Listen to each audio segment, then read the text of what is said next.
Eu sou um corpo de homem retratado como mulher. Eu sou um corpo de homem colocado como mulher. Isso incomoda muito. Isso incomoda demais. Eu sou um corpo de homem retratado como mulher, instrumentalizada de teoria marxista, falando sobre Deus. Eu sou uma arma de destruição em massa, para quem é conservador e reacionário.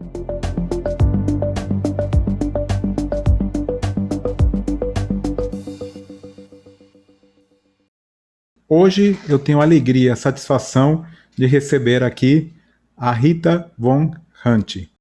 Ela é um sucesso hoje em dia na internet e essa é a grande vantagem de fazer um programa de conversas, é poder entrevistar alguém que você é fã. Ela é drag queen, também esposa, dona do lar e mãe de 16 crianças. Tem mais de 500 mil seguidores no Instagram e comanda o canal do YouTube Tempero Drag, que é um grande sucesso, com mais de 650 mil inscritos e um conteúdo muito sólido. É uma das estrelas do programa Drag Me as a Queen, do canal E! Ela foi criada por Guilherme Terreri Pereira, que tem graduação em Artes Cênicas pela Unirio, Universidade Federal do Estado do Rio de Janeiro, e em Letras pela USP. Eu queria agradecer de coração a tua participação aqui e já queria começar da seguinte maneira. O teu nome, Rita, vem da atriz Rita Hayworth. Von, da dançarina burlesca Dita Von Teese. E Hunt, uma gíria atrevida das drags americanas. Conta pra gente como nasceu a Rita Von Hunt.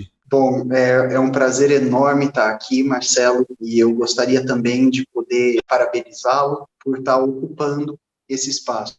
É muito importante que a gente traga conteúdo para esses lugares, que a gente torne as plataformas acessíveis e que a gente dispute as narrativas que estão correndo dentro dessas plataformas. As nossas ausências nesses lugares podem ser muito perigosas. Bom, a Rita, ela nasce em 2000, eu sempre brinco, né, que ela nasce em 2013, mas ela está sendo gestada desde, sei lá, talvez desde que eu tenha nascido. Existe um processo super curioso, ao qual eu gosto de fazer alusão, menção, que é esse processo da persona, apartado do processo da construção de um personagem, né? A gente normalmente constrói um personagem, dependendo do método de trabalho do ator, da atriz, que pode ser um teatro realista, pode ser Stanislavski, pode ser um método do Grotowski, do teatro pobre, né? Pode ser Artaud, pode ser um teatro da crueldade, da crueza, mas a gente constrói um ator com ferramentas de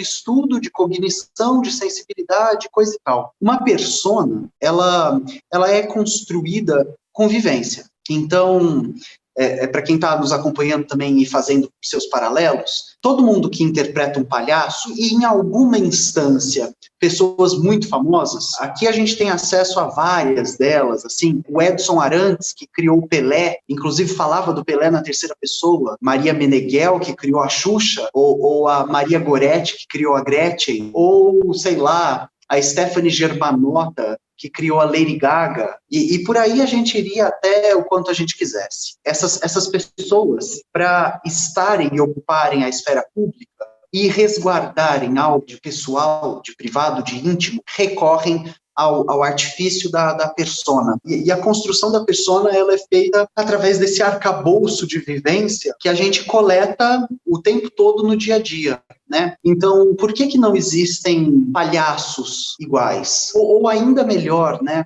Por que existia alguma coisa de curiosa acontecendo com o Bozo aqui no Brasil? Um palhaço famoso dos anos 80, que era interpretado por uma série de atores. E cada vez ele era um pouco, ainda que a maquiagem fosse, ainda que a indumentária fossem a mesma, a interpretação tinha as suas diferenças. Então, a persona, ela só pode ser feita por quem a cria. A Julieta, do Shakespeare, de Romeu e Julieta, pode ser interpretada por uma infinidade de atores e atrizes, mas ninguém vai poder interpretar a Lady Gaga. Então, essa persona que eu externalizo e começo a construir materialmente a partir de 2013, ela vem sendo gestada e gerada em mim mais ou menos desde sempre, e ela traz consigo uma crítica, uma espécie de chacota, uma piada, a um tipo de...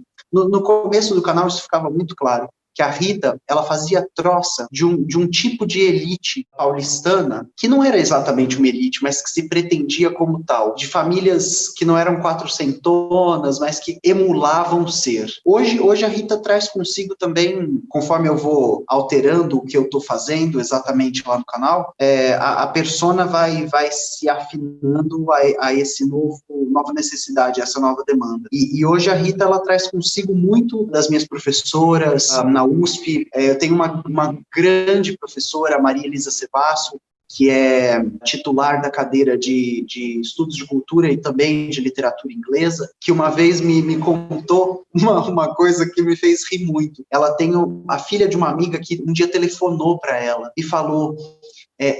tia Maria Elisa, né? Imagina, a filha de uma amiga, né? Ela deve ter crescido com a Maria Elisa, e ela fala: tia, a senhora conhece uma drag chamada Rita? Ela me lembra muito você. E a gente riu muito, porque a Maria Elisa Sevasco foi minha professora durante toda a graduação da Letras na USP. Todos os semestres eu fiz questão de pegar uma matéria com ela. Eu tenho, talvez, o sonho de quando decidi sentar para fazer meu mestrado, de verdade, né? Porque, por enquanto, ele é só esse projeto que eu nunca consigo por causa dos trabalhos, mas quando eu sentar para formalizar essa pesquisa e fazê-la dentro da instituição acadêmica, eu pretendo que ela seja minha orientadora, enfim. E realmente tem alguma coisa do jeito que a Maria Elisa Sevasco dá aula, nas aulas da Rita. E além disso, tem o conteúdo, né? Eu cheguei ao materialismo histórico dialético e numa perspectiva de estudos de cultura através da Maria Elisa. Então, essa persona nasce em 2013, mas assim eu acho que como todos os projetos que são nossos, que não são imposições de um sistema, que não são demandas por uma produção, mas como as coisas que a gente desenvolve porque somos seres criativos e trabalhadores, como diria o Marx, essas coisas elas nunca estão prontas. E a gente está sempre indo lá e dando mais uma pincelada naquele quadro, e mexendo a terra daquele jardim, e descobrindo um jeito diferente de fazer aquele bolo. Então a Rita é um trabalho em progresso, ainda não está pronta. E se Deus quiser, ou Oxalá, ou Inxalá, sei lá quem a galera que está assistindo acredita, ela nunca estará. Como todos nós, na verdade, todas as pessoas estão sempre em constante mutação, em constante mudança, e realmente faz parte da nossa vida. E você conquistou um território, né, que é o YouTube, por exemplo, um território era de mais adolescente, de games, de piadas, e você é um dos nomes que faz sucesso com um conteúdo mais profundo, mais adulto, apesar de ter, claro, sempre o humor e a brincadeira, mas é um conteúdo falando com muita graça sobre temas como política, filosofia, consciência de classe. O que tem de intencional, o que tem de ocasional e de natural nesse espaço que você ocupou? Talvez se a gente conseguisse olhar para isso como uma banana e ir tirando a casca dela, assim, eu não sei se debaixo da casca ia ter mais casca, mas o que tem de ocasional? Eu acho que o que tem de ocasional ali é um pouco do cenário. Na verdade, o cenário é quase, hoje em dia, ele é 100% ocasional. Eu estou trancada dentro de casa, né? A gente está passando por uma pandemia. O material técnico que a gente usa nas gravações, ele é mais ou menos ocasional também. Hoje o canal, que antes era gravado com microfone, com câmera, porque eu tenho amigos que trabalham numa produtora audiovisual, hoje esse canal é gravado com 2 celulares e um microfone de celular mesmo. Então, de ocasional tem tudo isso, né? De ocasião. De intencional, eu acho que o canal, ele sempre se pretendeu causar uma leve, eu brinco muito com isso lá no canal, uma leve refrega intestinal. Esse canal, ele sempre se pretendeu ser indigesto. E esse tempero, drag, ele passa do ponto. Ou pelo menos ele foi feito para passar do ponto. Assim como a drag queen, ela é feita para passar do ponto. Quando esse canal começa, em 2015, ele começa ensinando receitas de culinária vegana, e a gente ainda estava num ponto que não falar sobre veganismo ainda não era o que é hoje. A gente caminhou muito de 2015 para 2020. A minha dieta vegana, meu estilo de vida vegano hoje em São Paulo. Porque quando a gente viaja é sempre um adapta, faz em casa, tananã, não vai ter no restaurante.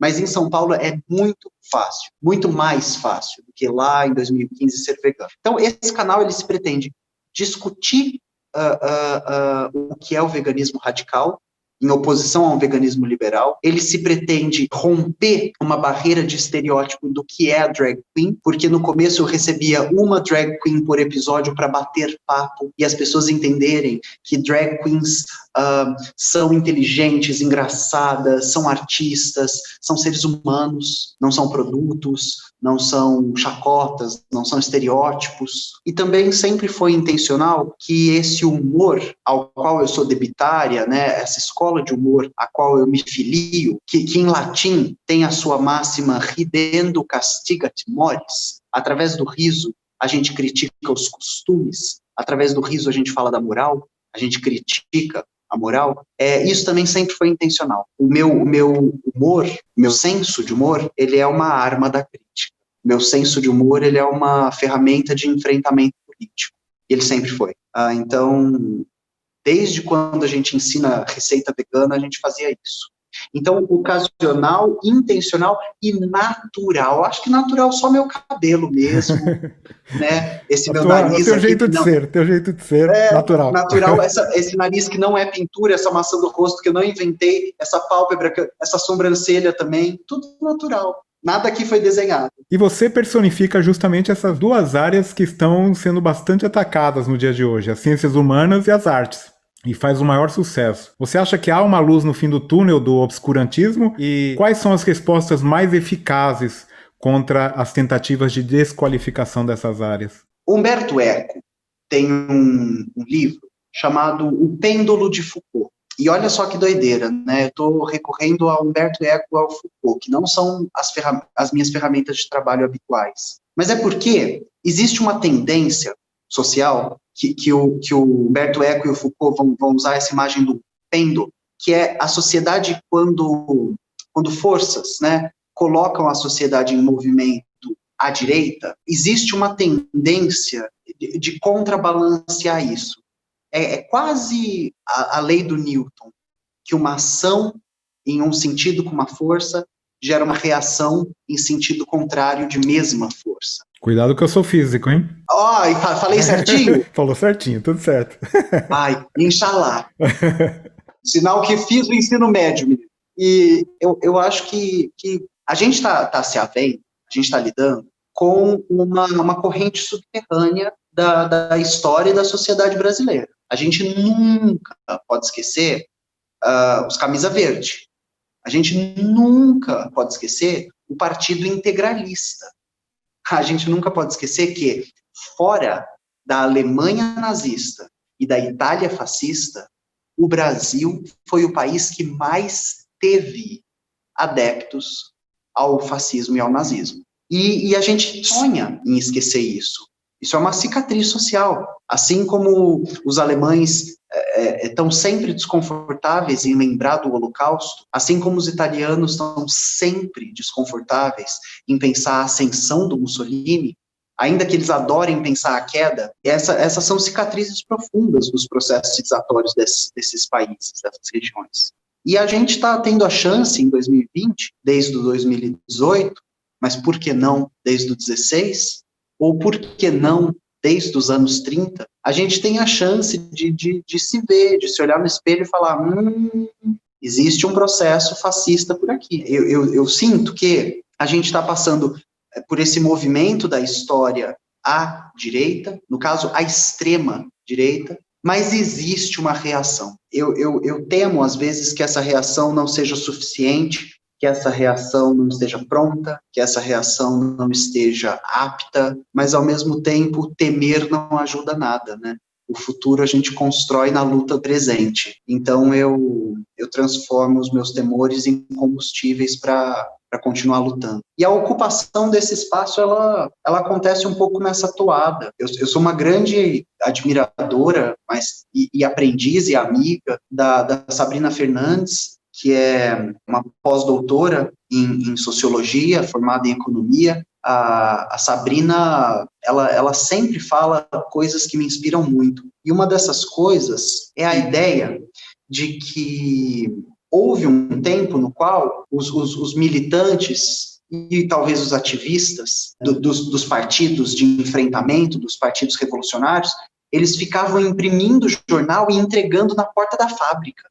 Só que esse tempo passou, em parte porque a fábrica passou, né? Se a Revolução 4.0 se instaurar, a gente tem dados brasileiros que metade dos postos de trabalho brasileiros serão substituídos. Então, o que é o novo panfletário de jornal da nossa época? E a Sabrina, numa entrevista, fala que se o Lenin tivesse vivo, ele estaria no YouTube. E eu dou muita risada, porque a Sabrina é genial. Eu falo, Jesus, eu quero, né, abraçar essa mulher. E eu penso muito sobre isso, assim, sabe?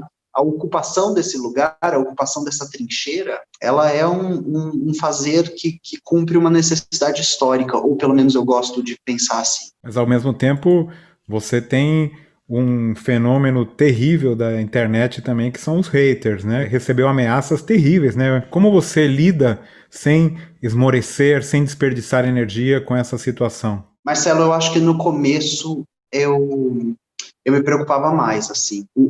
Os vídeos mais assistidos do canal são sobre Deus e amor. E aí eu sinto uma dor, assim, muito grande, mas ao mesmo tempo eu fico pensando que enquanto uma nova audiência não é formada, a gente trabalha com a audiência que existe. E o fato de que os vídeos mais assistidos do canal são sobre Deus e amor, fala sobre o interesse, a capacidade de apreensão, de compreensão e o treino que essa audiência tem para lidar com os conteúdos. E esses meus vídeos sobre amor e sobre Deus são provocações antirromânticas e antirreligiosas. Então, você talvez possa imaginar a quantidade de ameaças que eu recebo. Eu sou um corpo político, né? Eu sou um corpo de homem retratado como mulher. Eu sou um corpo de homem colocado como mulher. Isso incomoda muito. Isso incomoda demais. Eu sou um corpo de homem retratado como mulher, instrumentalizada de teoria marxista, falando sobre Deus. Eu sou uma arma de destruição em massa, para quem é conservador e reacionário. Então, eu sou muito atacada. Ameaça de morte dia sim, dia não. Só que tô viva, né, Anjos? E tem também o outro lado, né, Rita, que é, além de trazer esse conhecimento e as reflexões ao público, você também traz essa representatividade. E provavelmente você recebe também mensagens e pessoas que trazem ali, dão o prazer de você continuar esse seu trabalho. Conta um pouco desse feedback que você recebe do público. É exatamente isso, Marcelo. Esse é o combustível que não me permite parar. Assim, eu não estou inserida dentro de um campo formal de pesquisa, né? Eu faço as minhas pesquisas e submeto os meus resultados para avaliação dos meus pares fora da academia. Eu cotejo minha leitura fora da academia, né?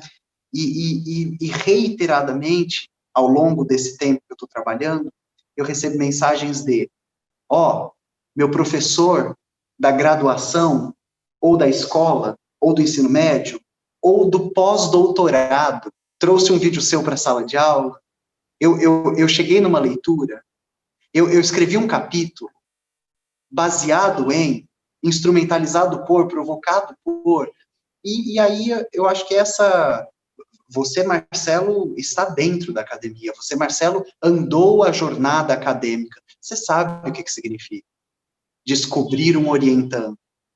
Você sabe o que significa descobrir que uma pessoa viu alguma coisa porque você falou, ouviu alguma coisa porque você falou, e se? E não existe combustível maior. Eu vivo num estado de tristeza e alegria, mas muito do meu estado de alegria, ele é oferecido por essas pessoas que vêm dividir comigo que as suas realidades mudaram, que as suas cabeças mudaram, que as suas perspectivas mudaram. E aí eu falo, então eu continuo.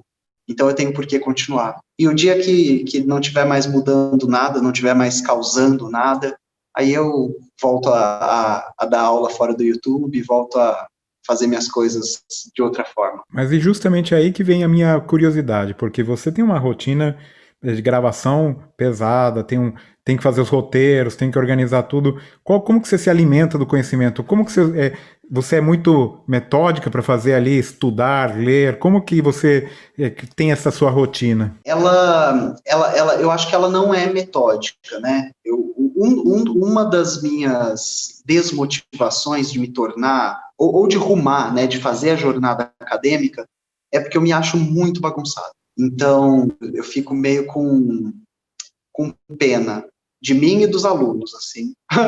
No entanto, quem já foi meu aluno, quem frequentou minhas aulas, quem foi aos meus cursos, sabe que aquele momento de construir saber com os alunos, de circular saber com os alunos, parece que, olha, foi organizado, né, ao infinito. Mas esse é o processo pronto, né? Esse é o produto. O processo meu é muito tortuoso. Eu tenho interesses mais ou menos difusos, ainda que eles sejam paralelos e ainda que eu sempre esteja fazendo N mais um, o que eu já sabia mais isso aqui, o que eu já sabia mais isso aqui, e interligando os meus estudos, descobertas e leituras, é mais ou menos uma doideira, assim. Hoje, eu faço esse estudo, eu continuo esse estudo, né? Teoria marxista, estudos de cultura, teoria crítica, né? Eu sou uma grande entusiasta da escola de Frankfurt, e aí teoria queer e psicanálise. Então, é um pé e uma mão em cada lugar. E aí eu vou tateando essas coisas e vendo onde há confluência entre elas. Tentando buscar um processo de entender esses autores, entender suas correntes e colocá-los para brigar dentro da minha cabeça. Então, eu me alimento de conhecimento constantemente me colocando na posição de estudante. Acabei de terminar um curso de Lacan, eu estou matriculada em 2 cursos que a Marília Moscovitch está dando, um deles pela segunda vez, sobre família e feminismo marxista. Eu nunca paro de estudar. E eu continuo em diálogo com esses intelectuais que eu acho extremamente inspiradores. Vivos ou não, tá? Porque ler é uma forma de dialogar com quem já morreu. Então, eu acho que eu me mantenho alimentada, me mantendo ciente da minha ignorância. Eu sempre tenho comigo que o máximo que eu posso fazer é dividir as minhas questões, porque respostas eu não sei se eu tenho, e mesmo que eu fosse, né, esses intelectuais que me inspiram fortemente, os chefes de departamento lá da USP, os professores livre-docentes, Maria Elisa Sevasco, Maria Silvia Betti, Marcos de Paula Soares, a Sandra Guarnieri Teixeira, ainda que eu fosse, essas pessoas, elas são uma gota dentro de um departamento,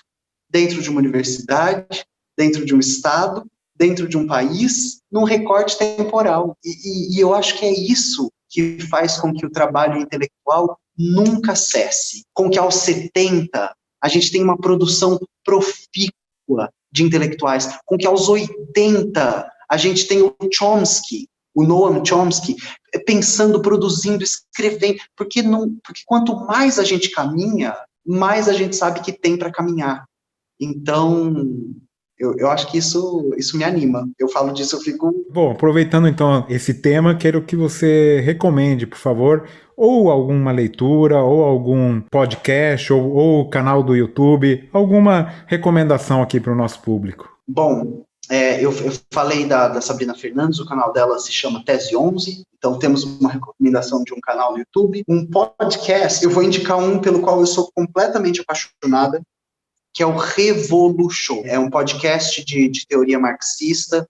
Os meninos, o João Carvalho, o Jones Manuel, o Zamiliano, eles estão agora com um projeto, 2020 toda, eu acho que, se bobear, eles começaram em 2019, que chama, sei lá como chama, Lendo Marx, alguma coisa, e eles estão fazendo podcasts sobre todos os escritos marxianos. Então, até os que não recebem muita atenção, né, sobre a questão judaica, que a galera do serviço social estuda bastante, eles fazem um podcast inteiro sobre. Eles convidam intelectuais, professores de universidade para falar. Eles chamam economistas. É um podcast excelente, assim como o canal da Sabrina. E uma leitura. Deixa eu olhar aqui para minha mesa. Eu vou virar a câmera. Eu não sei nem se vai dar para a galera ver, ó. O topo da minha mesa é só livro ali, que são coisas que eu estava usando recentemente. Vou, então, pensar em indicar para vocês uma obra de literatura e uma obra epistemológica, né? De epistemologia.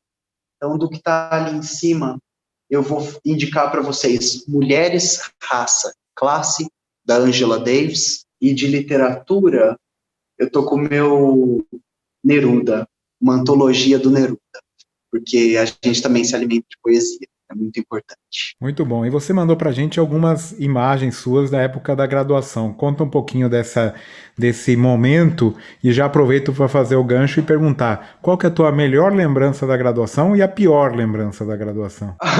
Eu lembro que eu mandei um monte de fotos, eu não sei quais vocês vão usar, mas aí tem foto da minha monitoria, então sou eu como monitor da Jane Celeste Huberfein, que é professora da Unirio, dentro do curso de Artes Cênicas.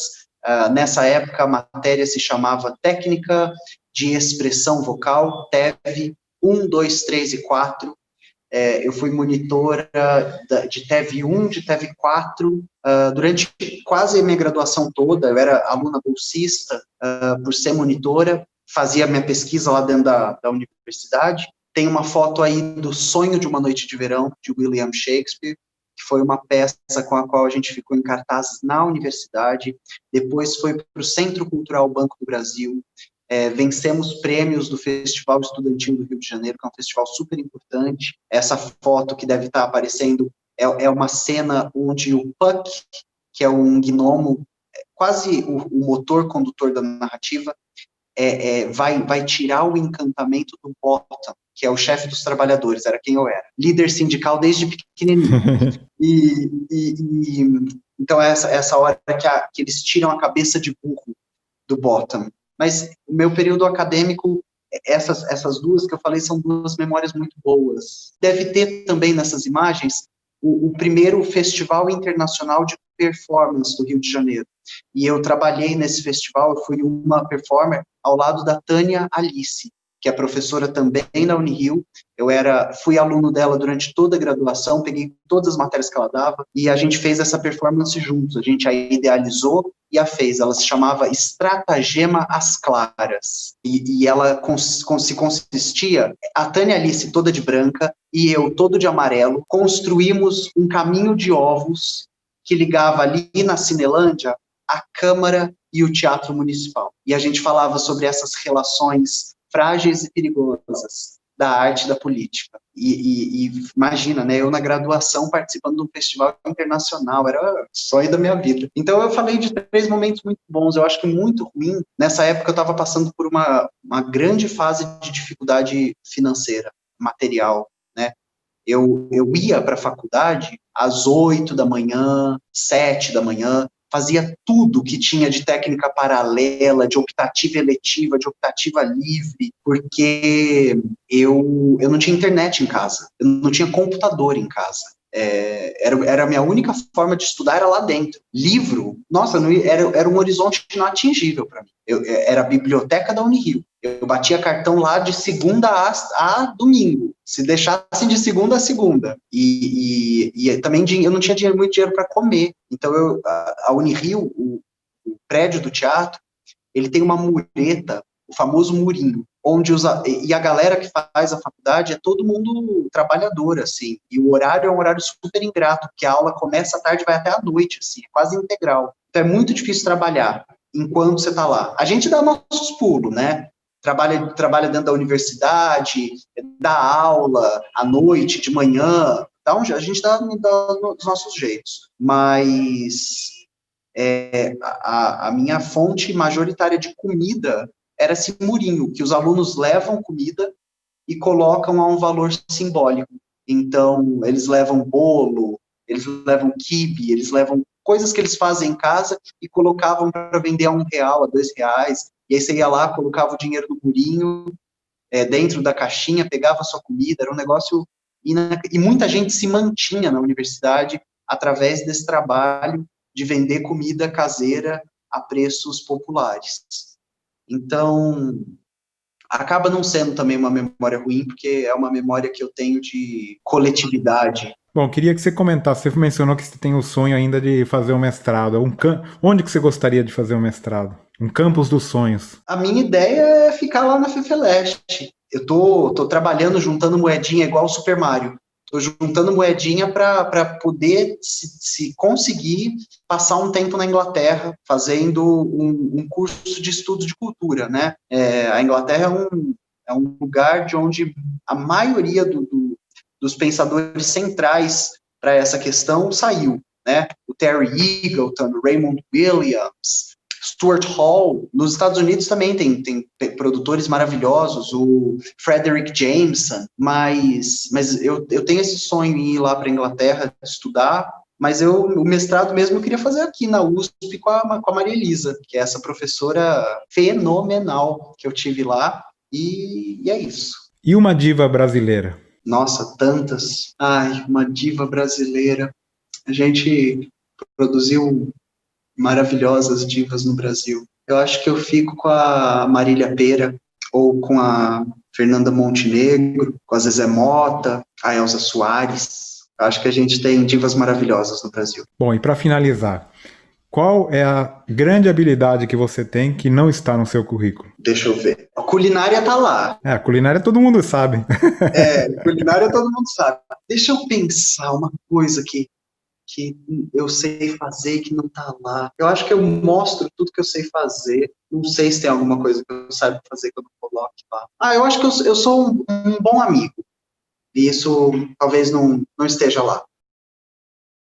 Bom, queria agradecer de coração, uma conversa muito gostosa, muito tranquila, muito agradável com você. Queria te agradecer muito a tua participação e é uma satisfação ter você aqui hoje. Muito obrigado pela tua participação. Foi um prazer, Marcelo, e até uma próxima, por tempos melhores que estão a caminho. E foi um prazer te conhecer, amei nosso papo.